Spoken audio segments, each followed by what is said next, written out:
Hello everyone, welcome to another episode of Into the Hive Mind. This is day 2 of my tournament battle report. If you want to see day 1, link is down below, and that is also where I will be discussing what my list is. This is going to be jumping straight into day 2, starting with round 4. So yeah, if you want to hear any further info on what the tournament is, or my list is, or what rounds 1, 2, and 3 were, then please go see the previous video. Again, link down below. Alright, so beginning off with round 4. I'm gonna go ahead and spoil video 1 now. I am 3-0. Going into round 4, I am now playing Necron Hypercrypt. Don't worry, it is not a bunch of teleporting Catans. It's so much better. Now, my opponent's list is Hypercrypt, so they've got a Chronomancer who is joined to a giant 20-man Necron Warrior brick. He's got his Hexmark Destroyer, and the Silent King are his characters. Then he has a Synaptic Spider to give the Silent King 6-up Feel No Pain, and oh yeah, 2 monoliths that also get a 6-up Feel No Pain from this spider. So yeah, no, the list is double monolith Silent King in Hypercrypt, so they get a teleport wherever the hell they want, and Silent King tells them to ignore modifiers, and then the monoliths teleport the warriors to them, and basically he just gets to pick up his entire army, put it wherever he wants, and do insane amount of damage, ignoring all modifiers, which is super cool because that means I cannot Armor of Contempt, which is kind of the main shtick of my list, is be really durable with 2-up Armor Save and Armor of Contempt, and he just doesn't care. So that's going to be really fun, and I can't hide because, yeah, he's Hypercrypt and he teleports everywhere. But he's got some other trash units. He has 2 units of 3 Tomb Blades. He's got 2 single Locust Heavy Destroyers, 5 Flayed Ones, 5 Death Marks. But yeah, it really comes down to giant 20-man warrior brick that as soon as I start trying to punch it, teleports away into the monolith. And then the monoliths and Silent King pick up and go wherever the hell they want and blow me to pieces. And that's the list. It's pretty good. So yeah, here is a wonderful picture of his army. As you can see, double monolith, Silent King, 20 warriors, a spider to give the big things Feel No Pain, and very few trash units, but he's got a couple. Everything can be, he can pick up 4 units a turn. At the end of my turn, pretty crazy. And yeah, it's just a very solid list. And let's look at what mission we're playing, because maybe that'll save me. Oh, look at that. We're playing the Ritual. Goods and bads about the Ritual. Bads being that the Norns have only a single center objective to pick as their thing, so I wonder where the Norns are going. Other bad is I cannot get more than 1 cleanse turn 1. That's not great, and he also can just create a bunch of objectives in his deployment zone that I can't interact with, so I can't really stop his primary. And I can create objectives in my deployment zone too, except he can just teleport and see me. So yeah, favor is definitely on the Necron side based on the mission. Not super enthused about this, but we're gonna give it our best shot and see where it goes. I did consider maybe trying to take different secondaries, but again, the list really does not have the flexibility to go tactical. Once I create more objectives in my home field, I can probably cleanse for the rest of the game, but that might take me 2 turns. I thought about trying Storm Hostile, but again, all of the objectives that he's going to be sitting on are probably going to be in his deployment zone because of the Ritual. So yeah, I just sucked it up and said, nope, we're continuing with the tried and true. We're going Cleanse Engage. And my opponent went tactical because he's Hypercrypt, and Hypercrypt just kind of auto scores all the tactical things by itself. So yeah, I got to go first, which was really cool. The Norns got to walk onto the center objective that they declared. both of them, declared the center, and I created an objective marker, basically straight down and a little to the left of that center marker, and conveniently close enough that my Norn could sit on it and the center objective and still be OC 15, which is pretty cool. So yeah, as you can see, this is what I did. I put the objective marker right here. The first Norn advanced, and I believe I popped my +1 advance and charge this turn. Maybe. I don't actually fully remember. Maybe I held on to it. No, I used my free strat for the turn to re-roll the advance because he rolled a 1 and was going to block the other Norn. Re-rolled the advance, got a 5, so he was able to move, get out of the way, so the other Norn could walk onto the center and cleanse. And then the Hive Tyrant walked forward and dropped the objective marker right there, which again, the second Norn can hold that one while the first Norn holds the middle, and they're still OC 15 because they're on their respective objective. And then yeah, I basically just repositioned for wherever he goes, and I tried to castle as much as possible, so that way when he shows up to shoot me, I can shoot him back with my entire army, was at least the thought process. My opponent, Mason, is taking full advantage of Hypercrypt, though, and the fact that I took fixed. So my turn 1, again, was literally just walk forward, do a cleanse, drop a Spore Mine to get a small engage, and pass the turn. At the end of my turn, he did pick up his 20 Necron Warriors plus the Chronomancer, and then proceeds to 3-inch deep strike them in my deployment zone turn 1, and kill off my Biovore to start denying me engage. This came down to he did exactly 5 wounds through my 3-up armor save, and I CP rerolled it because I really need that Biovore to live, and my CP reroll failed as well. So the Biovore unfortunately died. He did explode and take 1 Necron Warrior with him.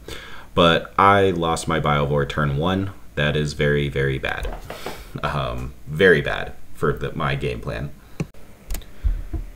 And yeah, that's all he killed turn 1, right? He killed my Biovore. That was pretty bad. No, he also killed a Norn turn 1 because, yeah, double Monolith and Silent King. His first Monolith did 6 wounds with Death Rays. And I know you're saying Death Rays only have 4 shots, but turns out when he rolls 2 6s to hit that are both D3 sustained and he gets 8 hits, he did 8 hits, 6 wounds, and I made 0 out of 6 4-up invulns, and I had already CP rerolled with my Biovore, so they all went through, and he just picked up the Norn with the very first Monolith, and that was really, really bad. Thankfully, the second Norn decided to roll a little better and tanked most... Oh, and that Norn exploded and did 6 damage to my Hive Tyrant. So my Hive Tyrant is down to 4 wounds right off the bat. That was really, really, really bad. So turn 1, I lost my Biovore, I lost my Norn exploded, did 3 wounds to my other Norn, 6 wounds to my Hive Tyrant. Not a great start. Thankfully, the other Norn proceeded to... He did not roll quite as amazing with his other shooting, and I think the Norn took 2 more damage. And so yeah, I had a Norn down to 11, my Hive Tyrant down to 4, my Biovore dead, and I had not done a wound to him yet. Really strong start for turn 1, but here you see the end of my turn 2. So basically, knowing that I was only going to have 1 unit able to attack his warriors before he teleported them back to the Monolith, I advanced with the Zoanthropes, advanced with the Hive Tyrant to give them assault, and the Zoanthropes got to fire 6d3 plus 24, or yeah, plus 24, because he had a 20-man unit and I had Blast. So that was pretty cool, and I was hitting on 2s, rerolling 1s, wounding on 3s, rerolling 1s. We did ask if his unit got cover for standing in that ruin that I was also in. The judge ruled yes, he does, which was huge because that meant he was saving on 5s instead of 6s. and that meant that instead of wiping the entire unit, 3 were left alive plus the character after the Neuro Tyrant and Zoanthrope's shot. And he did decide to still spend the CP to pull those back to the monolith, so then they could start spending the next few turns regenerating models back, because he gets D3 back and he gets to reroll that each turn. So yeah, that's what the Zoanthropes did, and then the 3 Exocrines moved out to be within 6 of the Hive Tyrant, as you can see, and get lethal hits, and they fired downrange at the Silent King, and they basically managed to kill both Beniers and do 5 damage to the Silent King after his 6-up Feel No Pain. Not too bad for Exocrines. The lethal hits helped a ton, and then basically my Norn, my remaining Norn, just walked onto that further up on the center objective, cleansed the center objective, but also was touching his objective that he created, so I was stealing that primary from him, which was pretty cool. Okay, and we're actually continuing with this image because we're now going into Mason's turn 2. So I did manage to blank his primary because my Norn stole the 1 objective in No Man's Land that he created. But yeah, I still haven't really killed anything. I've not killed a full unit yet. I've severely wounded his 20 warriors and taken away the Meniers from the Silent King. Silent King regens 1 wound with living metal, so he's up to 12. And then basically he just picked up a bunch of trash. He decided not to pick up the Monoliths or Silent King because they're all just right there staring at the Norn that they want to kill. And this time the Norn did way better than he did than his brother. His brother just died immediately to the first Monolith. This time it was much more in my favor, where after all of the shooting, the Norn was still alive with 5 wounds left, which was awesome. He actually made, so his brother rolled 0 out of 6 4-up invulns. He rolled 6 out of 6 4-up invulns. So it all ended up balancing out. Unfortunately, after shooting, he was down to 5. The Silent King then charged in, did exactly 5 damage to him through my Feel No Pains, and again I tried CP re-rolling a 4-up invuln, but was unsuccessful. If I'd made that, he would have lived, but unfortunately he died exactly. Did not explode. That would have been, karma with the other one exploding, but did not explode in the opponent's deployment zone. So that meant that I lost both Norns in the first 2 turns, and that is normally a very, very bad sign for me, especially because I also have lost a Biovore, and I still haven't killed a unit yet. But it's okay, because now we're going into my turn 3, and I didn't have much to do on my turn 3, other than the 3 Exocrines who shot at Silent King last time remained stationary and continued to shoot at Silent King. So suddenly this board looks very empty. Don't worry, I assure you, all of his shit is just in reserves, except the Silent King. 3 Exocrines remaining stationary with lethal hits, all shooting at Silent King. Did manage to kill him. I think that also came down to him having 1 failed save with a 4-up invuln that he CP rerolled, failed, and died basically exactly. I think he had 2 wounds left, and 1 got through, did 3 damage. He did make 1 Feel No Pain, but he had to make 2.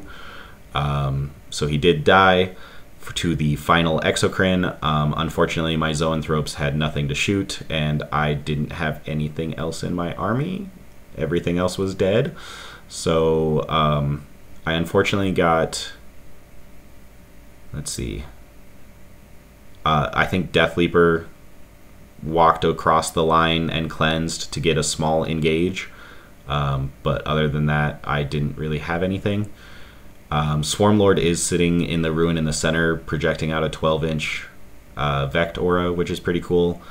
And basically, yeah, he cleansed, the Parasite cleansed, and yeah, Death Leaper I think just walked across the halfway line. And then he went and picked up both of his monoliths. So that's why they're sitting in the corner there. They are not dead. They're not even scratched. He just picked them up, put them in reserve. All right. Kind of hard to see what's going on here.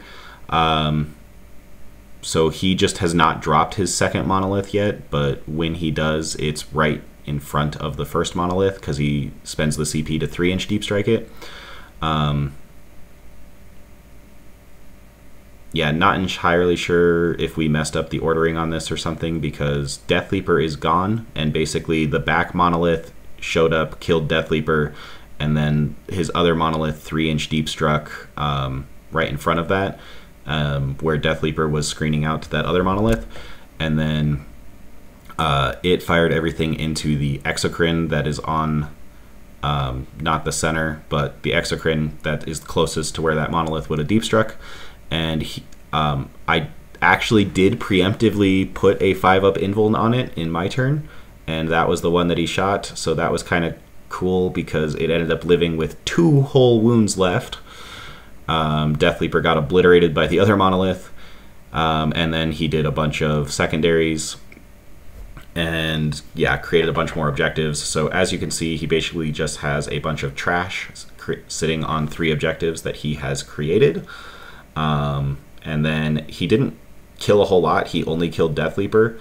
Oh, and the other thing that happened is Tomb Blades showed up in the top left corner and tried to kill the Parasite, and put it down to 1 wound. This time I CP rerolled it and I saved it, and the Parasite lived on 1 wound left, which was huge because it lived on 1 wound and the Exocrine lived on 2 wounds, which meant I got the big... well, I was going to say 15 on primary, but no.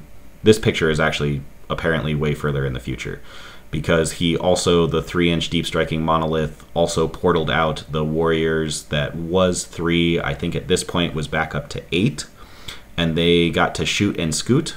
So that's super fun. You 3-inch deep strike with a monolith, you then gate out warriors who just have to be within 6 of the monolith, not caring where you're at. And then they shot me and scooted onto the objective to flip the objective from me. It's a pretty neat trick, but yeah, sorry. So because of that, I got 10 primary, but I would have only gotten 5 if he had killed the Parasite. So I lucked out there, and did manage to get 10. Unfortunately, I could not get any engage, so that's what this is. This is at the end of my turn 4. Where basically I then killed all the Tomb Blades that shot at the Parasite, and then the Parasite is currently in the top center, or no, he's tucked in the ruin. I tried going for the Parasite. I spent the CP to give him +1 advance and charge, and he attempted to fly over to my opponent's zone where he's sitting on his objectives, basically the Destroyer and Flayed Ones that are on objectives over there. I really tried getting a nice big advance. If I'd rolled a 4 on my advance roll, I would have gone 15 inches from my top left objective, which would have put those 2 units within 9 of the Parasite, and then I popped Shadows, and they would have been at -2, which could have flipped some serious primary, which I desperately needed every single point. Unfortunately, I rolled a 2 on my advance, CP rerolled it, got a 3, and I was still an inch out, so instead the Parasite is tucked in the ruin, just to the left of the center there, but that also meant that I did not get any engage points this turn, which is really bad for me. And I did pop Shadow, and unfortunately, of his 3 units needing a 7/7/8, and I'm actually not entirely sure that that's correct. I feel like Necrons are base leadership 7 now, which is contrary to what they were before. But he rolled 7/7/8. Maybe I forgot to say that he was at -1. But he rolled an 8, a 7, and a 6. So the 6 failed and the other 2 passed. So I only took away 5 primary, meaning he got 10 secondary or 10 primary on his turn 4. And I was really hoping to take away more than that. Don't worry, you thought one of the monoliths was gone? It's not. It's back. Yeah, no, he just picked it up at the end of my turn. Picked up both of them again, redeployed everywhere because he's hypercrypt. So he did kill off the wounded Exocrine, and I don't really remember what else he did for turn 4. He killed the wounded exocrine. Oh, he just did like containment and engage, getting max points on both of those because he's hypercrypt. And yeah, actually, if I remember right, the back monolith fired everything into the 1 wound exocrine. I don't know if he just, like, what he'd been doing was making sure that things died. He wasn't split firing because he's just like, I've got this game. I don't want to risk something by split firing, so everything into this target until it's dead. But what that meant is the back monolith fired everything into the 1 wound exocrine. Like, he knew it was wounded, but maybe he didn't know how wounded. It literally had a single wound left. He fired the entire monolith into it, completely overkilled it. I think he actually rolled ridiculously hot and would have one-shot it. So it died, and then the second monolith did the opposite and completely whiffed, trying to kill the exocrine that it 3-inch deep struck next to. And I don't even think it took a wound. He just... The one monolith that popped off, unfortunately, was against the guy with 1 wound, and the other one completely whiffed. But I guess if he'd done the flip, then my guy with 1 wound would still be alive with 1 wound because he didn't even deal damage to the other exocrine. So, but the end result is he scored a ton of secondaries and decent primary and killed a exocrine that turn. And that brought us into my turn 5, where because he didn't kill the second exocrine, I did get a 15 on primary. And then I was able to double cleanse, and basically the parasite that was in the ruin just to the left of the center went to the top right, just behind that piece of terrain there where the monolith couldn't see him, and got me engage. And that exocrine on the center just advanced into the bottom right corner to get engage. And so I got a full engage and a full cleanse and a 15 primary on turn 5, despite not being able to fire a shot, kill a model, and only having like a third of my army left. I still did manage to get the full max points, which was huge because he's playing hypercrypt and he had bottom of 5. So yeah, then we go into his turn 5. He once again, he picks up both monoliths and like a trash unit. 3-inch deep strikes the monolith back because basically his turn he drew area denial and bring it down. So he just 3-inch deep strikes the monolith right back where it was to get area denial. And then for bring it down, he gets 2 points for every monster that he kills. My Hive Tyrant is still at 4 wounds from that initial explosion, but with -1 damage, he's basically debating split firing here. So he has the monolith that deep struck on the center that's just going to obliterate the exocrine on the right. He does that first, does it successfully, just obliterates the exocrine. So now he has 2 points for bring it down and 5 for area denial. He knows how many points I have scored. He's getting a 15 on primary guaranteed. He's got bottom of turn with hypercrypt. So he has his 15 primary, and he's getting 5 for area denial guaranteed, and he's getting 2 points for bring it down for killing the exocrine, plus 2 points for each monster that he kills. So basically, he's looking at this final monolith and he's debating. He can either go for the sure thing and just not split fire, kill a monster, and I mean, I guess not entirely sure thing, but mostly sure thing, kill 1 monster and tie the game. Or he could try and split fire, and if he kills both monsters, he wins the game. He elects to just throw everything at 1 monster and go for the tie. He gets it, and we didn't even roll like if he'd split fired. He just killed the exocrine. We got the draw. He did try, so he shot everything at the exocrine, killed it, and then basically was like, well, let's see if I get lucky, make a 9-inch charge into your Hive Tyrant and tank shock it to death. I mean, he'd get to roll 12 dice and every 5-up is immortal. So on average, that would kill the Hive Tyrant. So that's the play he went for, but he did not make the 9-inch charge. He only had 1 CP, so even if he re-rolled it and made it, he wouldn't then be able to tank shock. So I think he did CP re-roll it, still didn't make it. He rolled like a 6 and then a 5. But yeah, so he did kill 2 monsters, and we got the draw. which was pretty crazy. Losing Biovore and Norn turn 1 and the Norn exploding turn 1 with Hypercrypt, who have bottom of 5. I kind of just assumed that I'd lost this game, but I scrapped and clawed for every single point and managed to barely eke out a draw. So I will take it. Yeah, definitely was an interesting matchup. But now I am 3-0-1 at the end of round 4. All right, so we are 3-0-1 going into round 5. Interestingly enough, in that round 4, my game was not the only draw. Trey and Joel also had a draw, which meant that I had a 50% chance of playing Trey and a 50% chance of playing Joel.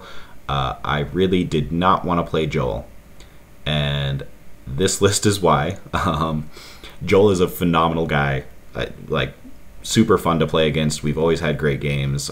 We've played on War Games Live. I think a year ago, like in January of the previous year before LVO. Again, that was on War Games Live round 1. If you haven't seen it, watch it. That game was absolutely incredible. So yeah, always great games against Joel, but I really did not want to play him because look at this list. He's playing Eldar, and he's got his Autarch Wayleaper with the Phoenix Gem, which is pretty cool. Followed by, you know, double Farseers, so he's got Guide, he's got Fortune, and then double Avatar. He's got the Avatar of Cain and the Yinkarn.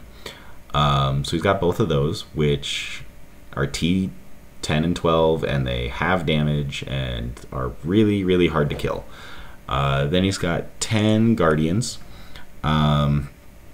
These guys are literally just to sit on his home objective and farm Fate Dice.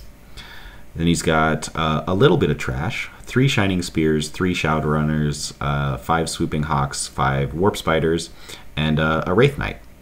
That's trash, right? So no, his list is double Avatar Wraith Knight.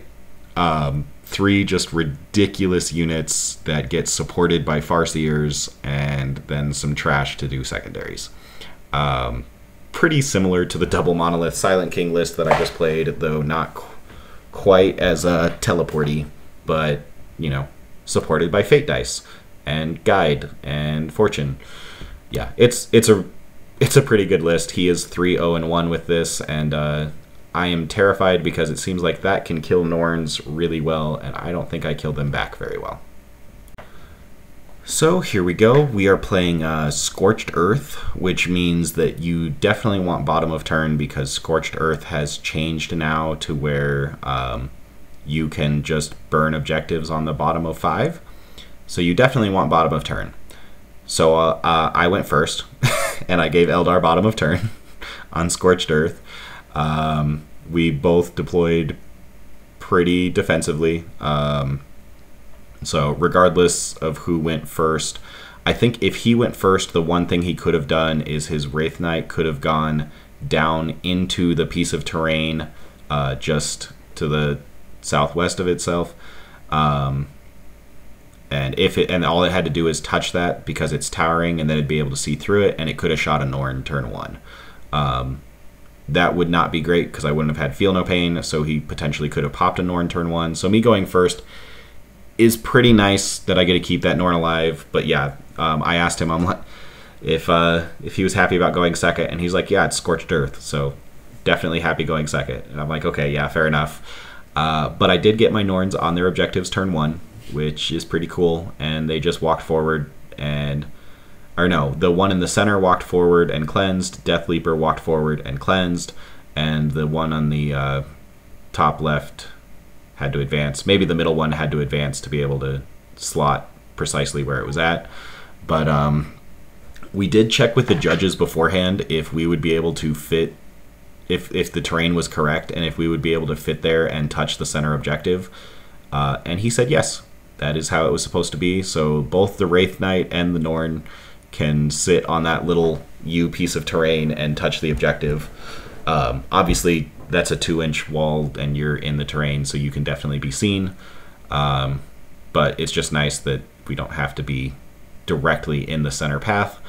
So yeah, this was my turn 1. I barely moved. I basically put 1 Norn where it can't be seen on the top left, and Death Leaper on the bottom right, and then my 1 Norn can be seen, and he's going to be taking all the firepower. You know, Armor of Contempt is cool, but it doesn't matter against Eldar because they're AP 4 or more. So yeah, he's just going to have to take all the firepower. I did put Swarmlord over there with him, so the Vect Aura could help, at least maybe deny some rerolls. But he's Eldar, so he gets a free reroll to hit and wound anyways. But we're preventing the second reroll. Yeah, so that's my turn 1. I did get a big cleanse and a big engage because the top center, you probably can't see it, but the little U on the top center, there is a spore mine right there, just on the other side of the halfway line. Because it was a tipping point, he was 20 inches up, and I just need to be on one side of the halfway line, which means that 9 away from him is 29 inches, and as long as my base is less than an inch wide, I have 1 inch gap that I can put a spore mine. Spore mines are on a 25 mil, so it can in fact fit there and get me engaged turn 1, which was pretty cool because yeah, it got that, Death Leaper got the other one. I got max engage, max cleanse, turn 1. Good start. Then we get into Joel's turn 1, where he pulls Containment and Secure No Man's Land. Not too bad for him. He had some Swooping Hawks go do Containment on the bottom right, and he had his Shadow Specters, or whatever the scout bikes are, do Containment on the top center. They walked forward and popped my Spore Mine and then started doing Contain. And then he had his Wraith Knight walked into the ruin, just toe in because he's towering to see through it and shoot my Norn. And then the other thing that he did that was really good, that I was not expecting, so I knew Death Leaper was going to die because I threw him forward, but I positioned the Parasite in such a way to be a backup for that and threaten that objective on the bottom right. What I did not expect was that his Warp Spiders and Shining Spears would kill Death Leaper in shooting, popping the Yin-Karn where the Death Leaper was, and then the Yin-Karn charged the Parasite. And that was like a 8-inch charge, made the charge. He might have even used a Fate die there, but there was a Farseer nearby, so it was like a 2 that turned into a 6, made the charge. And then the Yin-Karn very obviously killed the Parasite. So I lost Death Leaper and the Parasite turn 1. That is not great. And then yeah, he fired the Wraith Knight at the Norn in the center. Managed to get 2 dev wounds with his Wraith Cannons. That's pretty cool. Thankfully, my 4 up against Mortals works against that now. So I took, I mean, substantial damage, but it was like 7 after the 4 up Field of Pain. And then he shot me with the Avatar. Did like 2 more wounds because he rolled a 1 on damage. And I had a 5 up Feel No Pain, and then charged me with the Avatar, and I actually heroically intervened with Swarmlord, and he elected to put all of his attacks into Swarmlord, who threw a CP reroll with a 4 up Invuln. Only 1 hit got through, and he rolled a 5 for damage, did 7 damage, putting Swarmlord down to 3.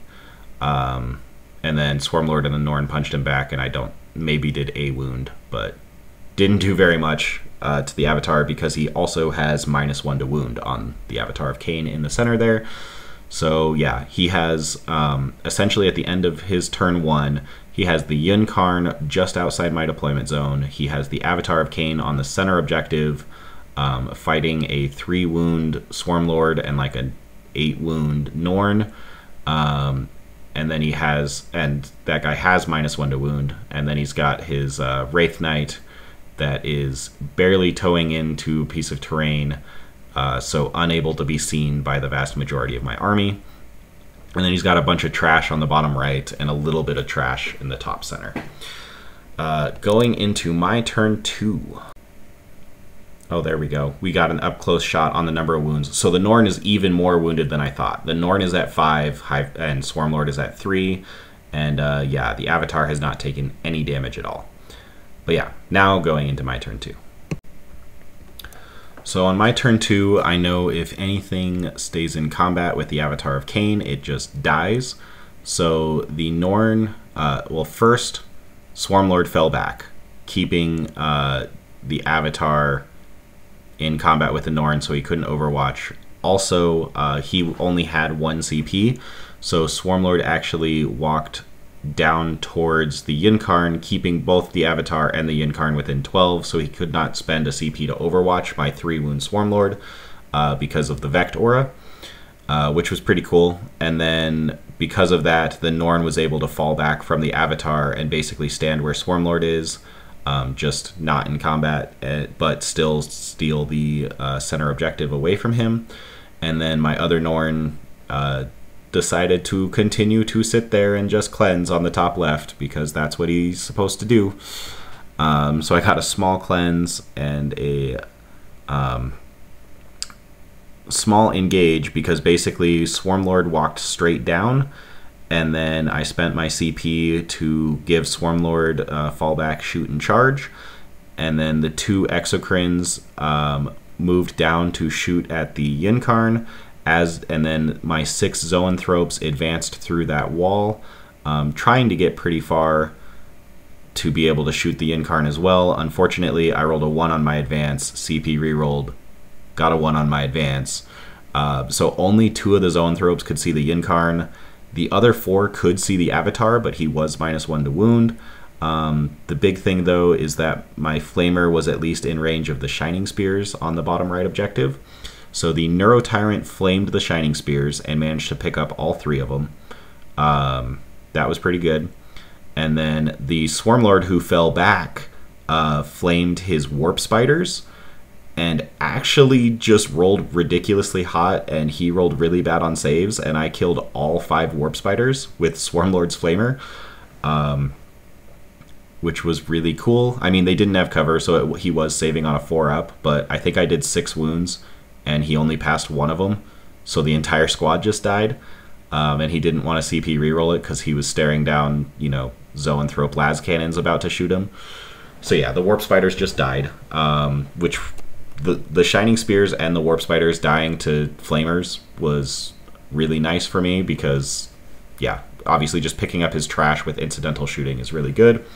And then I fired 2 Exocrines with lethal hits into the Yinkarn. He did, I think, make the Yinkarn -1 to hit with lightning reflexes. No, he couldn't because Vect aura. He might have done it anyways, and I just forgot about the Vect aura. But either way, I put the Yinkarn down to 5 wounds after the Zoanthropes shot it and the Exocrines shot it. The 4 Zoanthropes that shot at the Avatar, I believe, got 1 through and did 3 damage, halved to 2, and he made a feel no pain and took 1 damage. So that's what 4 las cannons did to the Avatar, but the 2 Zoanthropes and 2 Exocrines did put the Yinkarn down to 5 wounds remaining, where the Swarmlord then charged into her to try and finish her off. And he was successful. So, sorry, I had her down to 3 wounds. I only needed 2 of Swarmlord's 8 attacks to go through. Joel rolled, I think I did 6 wounds, because, I mean, I am wounding on 4s with Twin Linked, since Swarmlord is now Strength 10, because of Synapse. So yeah, I was hitting on 2s, and with 8 attacks, and then wounding on 4s re-rolling, and I did, I think, 6, and Joel just completely flubbed and rolled 5 1s and 2s. I mean, he needed a 4. He needed to just fail 2 4-ups, but he just decided to fail 5 and just kill the Yinkarn instantly. She was probably dead on average anyways, but he decided to fail spectacularly. Yinkarn died, did not explode. Swarmlord lived on 3 wounds left. And yeah, I was able to get a small cleanse, no engage, because I did not cross the center line, but I did kill a lot of stuff. So then that brought us into Joel's turn 3. And yeah, this is just a more widescreen shot where you can see where the zoanthropes are and how that basically worked out.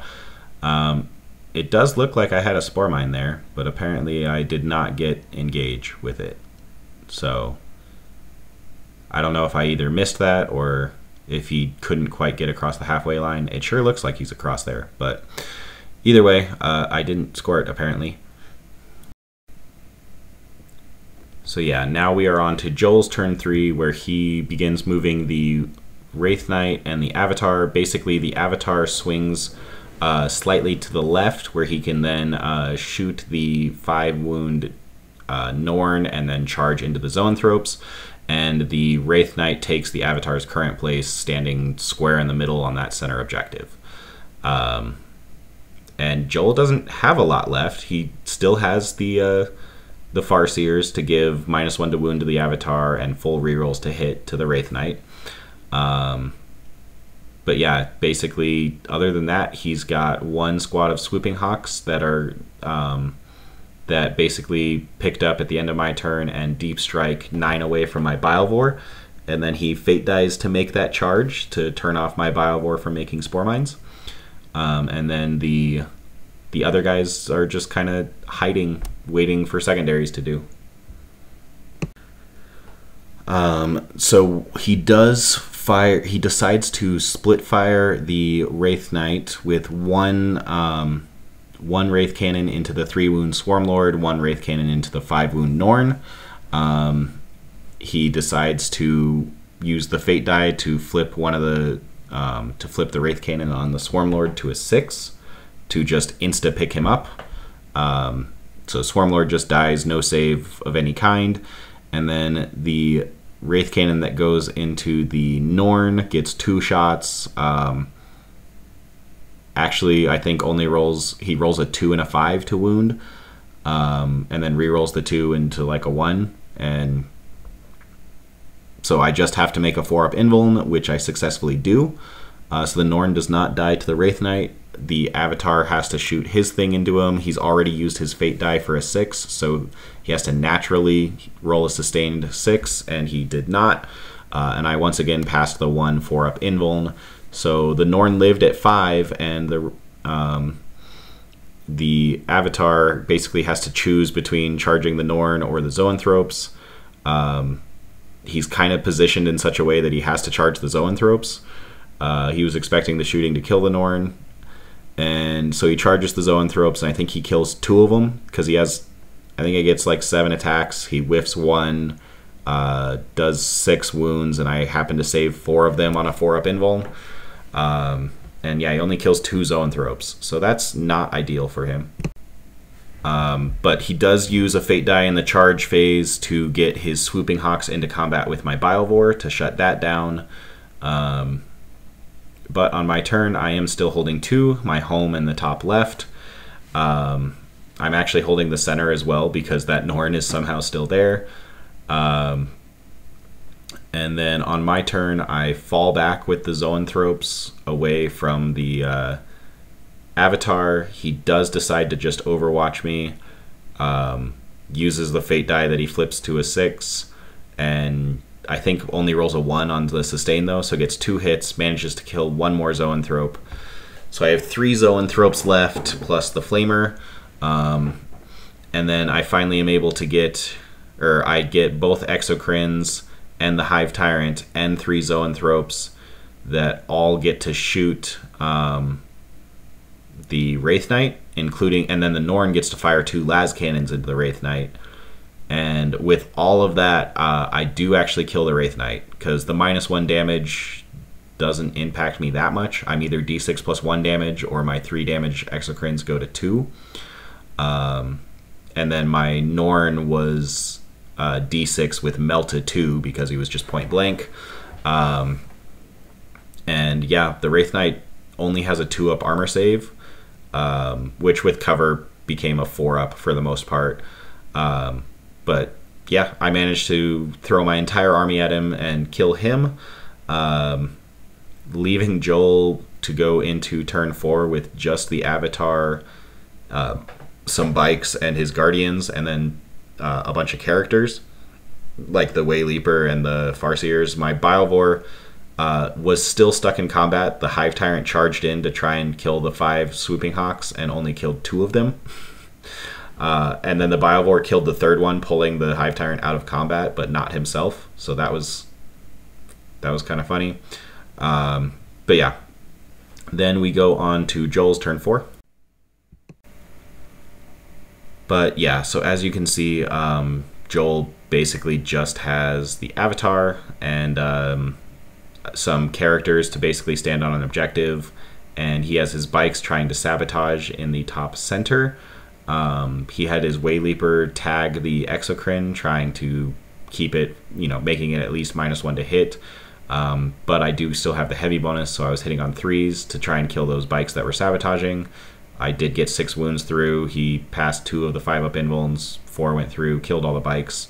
So he was not able to sabotage, and because I was able to kill those, and I was able to kill the Avatar turn 4, Joel was able to play Eldar and make it a game by tying up my Biovore with Swooping Hawks turn 2, 3, and 4, and I was basically only cleansing the top left objective all game. So he was able to deny me a lot of points, but because I was able to kill Yunkarn turn 2, Wraith Knight turn 3, Avatar turn 4, and he couldn't kill a Norn until turn 4, that kind of just meant I had the game no matter what. But he was able to play points and keep it somewhat close. 9-point game, 77-66. But that does mean I am 4-0-1, and that guarantees that I am playing Trey round 6 because he's the other guy that is 4-0-1. So we have, for the finals, we have Ben Neal, my friend and teammate, playing against Michael Mann, my friend and former teammate, for first place, and then me and Trey are playing for second place, and then everyone else can fight for third. Alright, so then we get into round 6 versus Trey. We kind of like to give Trey a hard time because he is one of the guys that literally just copy-pastes meta lists. That's fine. It's just not the way that a lot of the Colorado guys play. We play pretty wacky stuff.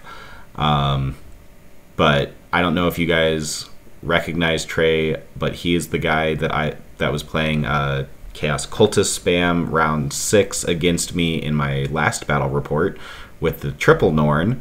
So this time I am again playing Trey round 6. He is still playing CSM, but has swapped over to the Veteran of the Long War list that did, I don't know if it won, but did well at LGT, enough for Trey to copy it. And I think he made up like 1 or 2 minor tweaks. But he's got Chaos Lord with War Master's Gift. I don't know what that does. Cool. Cypher, he's a Vect Aura. Fabius Bile, he makes... he gives +1 strength and toughness to whatever unit he joins. I don't remember.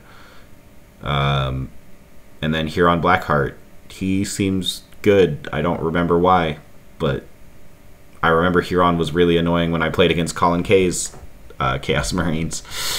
Then we got Chosen, 5-man Chosen squad. I think they were joined by Huron. 2 Obliterators, a second squad of 2 Obliterators, 5 Warp Talons, a 10-man Cultist squad, just 5 Legionaries, 2 Rhinos, a 3-man Chaos Biker squad, double Predator Destructor, so I fought plenty of those with Death Guard, but they're back. There's the 10-man Chosen unit, and 2 5-man Noise Marine units. This basically is a third Predator, because the 2 Noise Marines go in a Rhino, and then they just shoot their big gun out the Rhino's shooting holes, and yeah, it's just a third Predator. The list is really interesting. I have not played anything like it really before, so it was certainly a learning experience for me. But apparently he did really well at LGT, and Trey is a good player who was 4-0-1, and he really wanted to podium. He's never podiumed before. He's gotten really close several times. And he's a great guy. fantastic to play against Trey. Really happy that I'm playing him round 6. Alright, so we started with it, we're going to end with it, we're just playing Take and Hold. So every 3 objectives is worth 5 points, however we are playing Hidden Supplies, so the center objective splits into 2. So it is very easy to max primary this game because you get 5 points per objective and there are 6 objectives on the board. It's very easy to just hold your 3 that are basically on your assigned half of the table, and you get 15 every turn if neither of you decide to play the game. And you can very easily have both players max primary and turn it into just a secondary scoring game. And basically, I deployed with everything very well hidden. With this terrain setup, I had a really nice pocket right on the line where I was able to put, as you can see, double Exocrine, Norn, Walking Hive Tyrant, and the Parasite. They all got to basically sit on the line and still be out of line of sight. Which is really cool. And then the other piece of terrain had a Exocrine, Swarmlord, and the other Norn. And I think Deathleaper is also tucked up. No, Deathleaper is infiltrated on the top left objective. And I've got a Biovore, and all my Zoes and Neurotyrant are on my home objective, right up against the wall, ready to run out next to the Walking Hive Tyrant with Advance and Shoot. And Trey deployed pretty much everything on the line. So we've got the double Predators. He's got his Rhino on the top center, and he in reserve are Terminators and Obliterators, I think. Yeah, and then he's got a Rhino full of Legionaries, I think, is what's in that Rhino. Yeah, Legionaries and the Chaos Lord. Yeah, so Trey actually got first turn, so I did not just get to walk up and take all my objectives like I have in several of the other games. So Trey got first turn. He pulled Area Denial and marked for death. I marked stuff that he could not reach, and he just decided, rather than draw for a new thing, to just gain a CP off of that. But Area Denial, pretty easy. I'm not within 6 of the center, so he just has to choose something to sacrifice.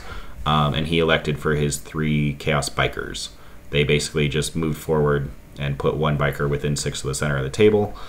And then the other thing that happened, what he's doing right now, is his 2-man Obliterator unit walked into that ruin, popped their once per game ignore line of sight, and shot my Norn. It is indirect. He's not ignoring cover, so he gets 2d3 shots that are wounding on 3s, and I popped Armor of Contempt. Since he's not ignoring cover, his AP 3 becomes AP 1, and I have a 3-up save. They are flat 4 damage. He gets 2d3 shots. He rolled 5 shots. I was the Oath target, so he had rerolls to hit. And he popped sustained hits with his Dark Pact, and ended up getting his 5 shots turned into 6 hits, and then did 5 wounds, and I rolled 3 1s and 2s, command point rerolled because I had free strat Armor of Contempt, and then command point rerolled into another 1, so I still failed 4 out of 6 3-up saves, and I took 12 damage because I was not on an objective. Turn 1, out of line of sight on the Norn. So the Norn had 4 health left. That was really bad, just from the 2 Obliterators that couldn't even see me. Yeah, the Norn started the game with 4 health. But other than that, yeah, all he exposed was his 3 Chaos Bikers. And that was the only thing that I could see going into my turn 1. So yeah, my turn 1 was not very eventful. Basically, the Norn on the top left walked up onto that objective. Well, actually had to run onto that objective while Deathleaper cleansed it. The Swarmlord walked into the corner of that ruin where he could then cleanse that objective from the ruin wall. And then the 4-wound Norn did walk onto his objective to at least get Feel No Pain and steal that away from Trey. And the rest of my army kind of moved down the bottom right. He moved his Rhino full of legionaries onto that objective behind that piece of terrain. So there's currently a Rhino on there. I can't get onto that objective, so Trey will hold that one at the beginning of his turn 2. And then the Exocrine poked its head out next to Swarmlord, and so did all the Zoes, and I just super obliterated the bikers. And I was able to advance and get one Exocrine wholly within the piece of terrain there on the bottom center. And because he was wholly in that piece of terrain, he was able to draw a line onto Trey's Predator. And then I just rolled super hot and I one-shot his Predator with a single Exocrine, which was really nice for me. So, I mean, I guess that kind of paid back for him doing 12 damage to my Norn through Armor of Contempt and not able to see. But yeah, you win some, you lose some. And I popped the Predator, which was really lucky. And yeah, this is the end of my turn 1, going into Trey's turn 2. Okay, this is clearly a pretty big time jump forward on this picture, but Trey's turn 2, he essentially pushed forward his second Obliterator squad, deep struck in, also decided to ignore line of sight, shoot the Norn, and got 1 wound through, and like did 1 wound. I failed my 3-up again. It was 4 damage, but this time I had a Feel No Pain, but I made 0 out of 4 or 5-up Feel No Pains, and the Norn just died. So he did at least use both of his ignore line of sight, but that killed a Norn. And then his legionaries got out of his Rhino and killed something. I don't remember what. Maybe they... Oh, no, they didn't kill. They charged the Exocrine that killed the Predator and put it down to 2. But the important thing is that his 10 Chosen charged, killed off all of my... Or his shooting killed off all of my Zoanthropes and the Norn. And then he charged and put the Exocrine that was next to Swarmlord down to a single wound. Swarmlord heroically intervened and managed to kill a whole one of the Chosen.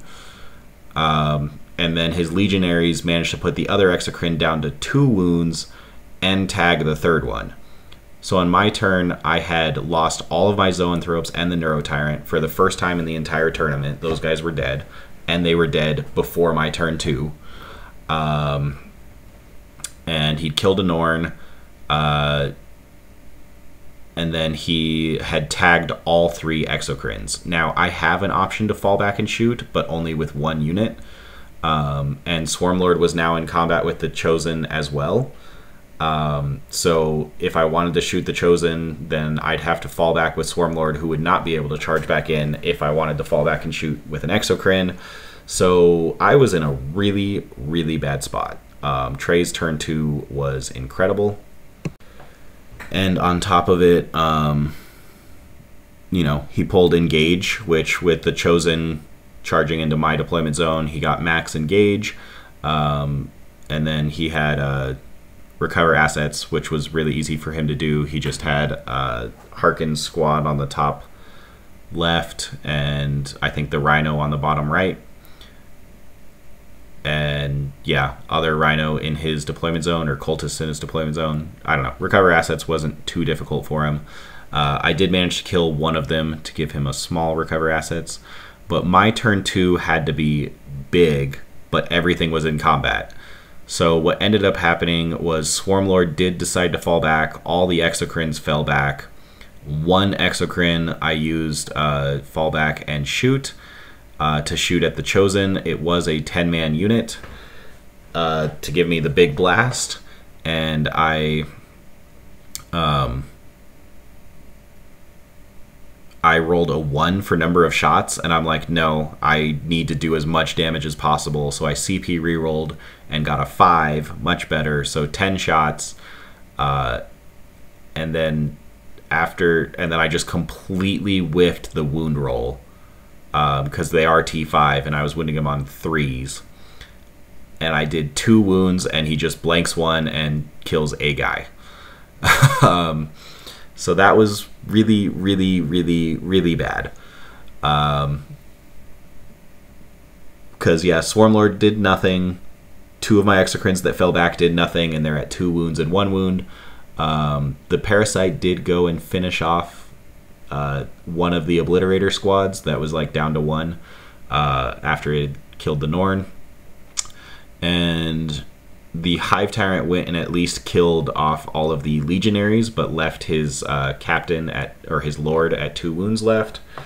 But at least stole the primary from Trey. So there was that, but yeah, I'm in a really bad spot going into Trey's turn 3.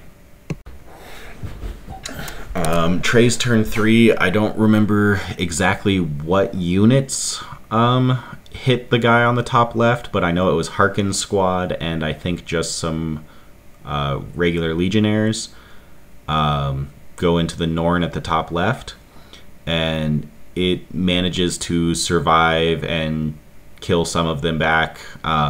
So the Norn is at least holding the top left for me, which is pretty big, and my Hive Tyrant on the bottom right has that objective, and Swarmlord is, I guess, holding the top left because what Trey decided to do for his turn 3 is his Chosen went onto the other side of my home objective and killed my Bilevore, and then basically was able to hide from Exocrin's return fire, which is not a bad plan at all. His 2-wound Lord did go after my 2-wound Exocrin, and then Trey did make a mistake here where he Dark Pacted, failed, and killed his 2-wound Lord. That was definitely a mistake, and he knew that was a mistake. He just shouldn't have Dark Pacted because he had a chance of killing himself, and he did. Cypher went and killed the Parasite, and then the Predator and 2 Obliterators shot at my Norn, and I think put it down to 9 after the combat punching the Norn and the shooting the Norn with those units. So Norn is down to 9. I have an Exocrin that is closest to the Chosen is at 1 wound. No, he chucked a grenade. He threw a grenade, killed that Exocrin, and then charged and killed the Bilevore. And then his Lord went to kill my 2-wound Exocrin, but accidentally killed himself instead. So I'm still in a really tough spot, but the mistake of his Lord killing himself and not killing my second Exocrin is decently good for me. He also forgot to bring in his Warp Talons. I didn't say they were dead. We just decided to let him bring them in turn 4 on his home corner because he didn't remember until turn 4 after he was like, it was my turn. So we did at least let him have them on the table for turn 5, but he did forget 5 Warp Talons in reserve. So then we get into my turn 3, and sorry that I don't have pictures of this, guys. I have one final picture, but it's of the end game state, and I don't want to spoil that yet. But basically, my Norn was in combat with some guys, and he decided that I did not have enough pieces on the board that he could continue to just sit there fighting these guys. So he fell back to the center so he could take care of those Obliterators and Predator, because I just had nothing else that could do it. My 2 Exocrins that were alive were both on the bottom, out of range of being able to actually affect the game at all, which was really frustrating. So basically I had my Hive Tyrant on the bottom right and the Norn on the top left, and Swarmlord, who was tucked away in a corner, not able to go around the building and really impact the game a whole lot. So the Norn fell back, spent my CP to shoot and charge, but when I fell back, he overwatched me with the 2 Obliterators, and that Norn was his Oath target, so he had full rerolls to hit, and he managed to get, he did 2 wounds with the Obliterators, and I failed both of them, which then kills me, I CP reroll, make one of them, only take 6 damage, and drop from 9 to 3 because I'm no longer on my objective. So I have 3 wounds left, and I have like a 4-inch charge into those obliterators. He shoots his las cannon into them, kills one of them, and then charges into them and the predator, and kills the second obliterator. So I did at least manage to do that, and I tagged the predator, making it at least -1 to hit. Meanwhile, the Hive Tyrant went and killed Cypher and piled onto the that objective where currently in this picture the parasite is. And Swarmlord actually left the middle objective there and went up to go help Death Leaper with the top left with Harkin and some dudes there. I think he does manage to kill all of them, which was pretty good. So I did actually secure all the center objectives, but Trey had his home and my home going into his turn 4. And then again, this is where Trey remembers that he forgot his warp talons, so we just agreed that as long as he puts them in his deployment zone, then they're not dead. I mean, that's what he asked if he could do. I said that's fine. His predator shot the Norn that he was in combat with and did not manage to kill it, which was huge. He only did 1 wound with the las cannon, and I passed the 4-up invuln. So that was absolutely huge. He got his noise marines out, who finished off the 2 rippers that had basically moved up to get me engaged. And he fired his heavy weapons at the Norn as well, but I think did 1 wound, but I still had a 2-up because I had cover, and he was only like AP1. Or I armor of contempted, and I had cover. So the Norn did not die, and that was huge because it was in combat with the Predator, and I believe at the end of his turn it did kill the Predator. Or no, it didn't kill it, but on my turn it got to shoot it in combat, and it killed it. And then the Hive Tyrant managed to kill 5... Oh, and he charged the Noise Marines into the Norn as well.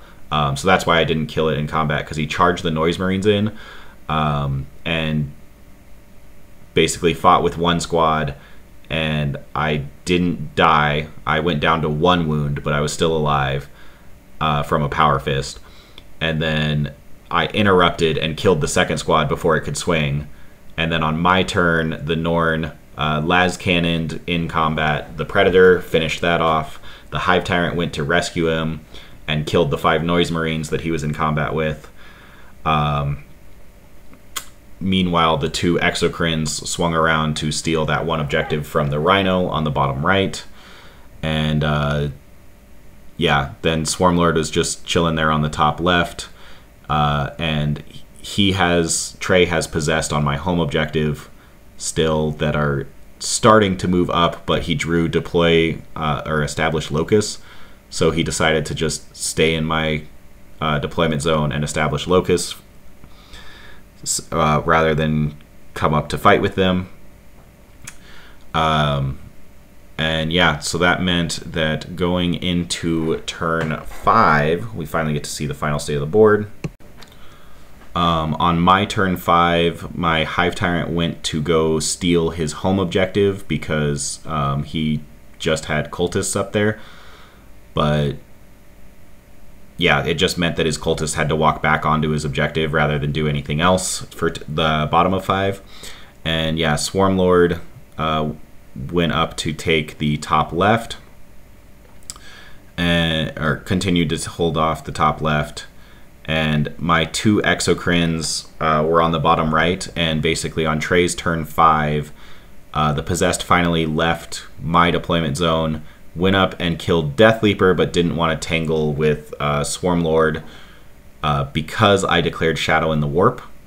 So he couldn't steal the objective from me anyways. I mean, not that it mattered. I'd already scored my primary.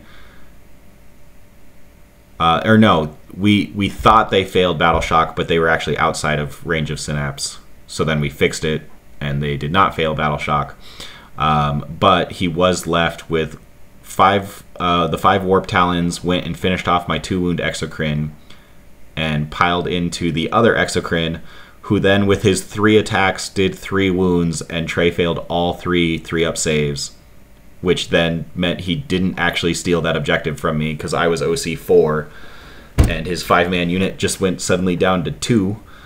So that was unfortunate for him, because that meant he only held his home objective with cultists at the end of the game. And yeah, it was just bad for him. He completely ran out of gas. He was annihilating me, and then his 10-man chosen squad kind of had to sit in my deployment zone, which I don't think was a bad play, but yeah, the rest of his army just ran out of gas, and a couple mistakes kind of sealed it. He did manage to finally kill the Norn, but with the Noise Marines, but by then it was too late. So yeah, I managed to win, barely. It was a close game, like 9 or 11 points apart. Yeah, it was a really fun tournament. The list did really well. I had so many super close games that honestly it could have been anyone's. I could have lost at any point, and it would not have been. It came down to luck a lot, but the list just took engage and cleanse, and then denied my opponent a bunch of points, and that was enough. So yeah, I took 2nd place, very happy. Here's my award. Pretty happy with how I did. My teammate Ben did manage to win the event, get 1st place. He beat Michael Mann, who then got 3rd, because he went 5-1 and I went 5-0-1. So for once, there was like not really any contention about the podiums. The guy who won all 6 games won the event. The guy who went undefeated but had a draw got 2nd, and the guy who lost in the finals got 3rd. So there weren't really any feels bads. It was 1st, 2nd, and 3rd felt really fair, which was awesome. That doesn't normally happen with a 100-man event. You know, first and 2nd can turn into kind of a contentious thing because they're both undefeated. But thanks to draws, that didn't happen this round. And there's no way that I would have won this event if I had brought the list that I wanted to bring. I was going to bring just a fun meme Battle Shock list, but I asked you guys what you wanted me to bring, and you told me this, and it was really strong. So I guess thank you. I'm going to be playing kind of a meme list in December, where we're doing an 8-man team event, though, and we have a ridiculously stacked team, so we're not going to be playing crazy lists. Yeah, I hope you guys enjoy this one. Let me know what you want to see in the future. I'm happy to do more polls. Let me know if you guys liked that and you want to have more say in what I bring to tournaments. I'm happy to oblige. I just love playing bugs. So thanks for watching. If you've stayed this long, really appreciate it. These tournament reports take forever to make. So thank you so much, and I will see you guys next time. Thanks for watching.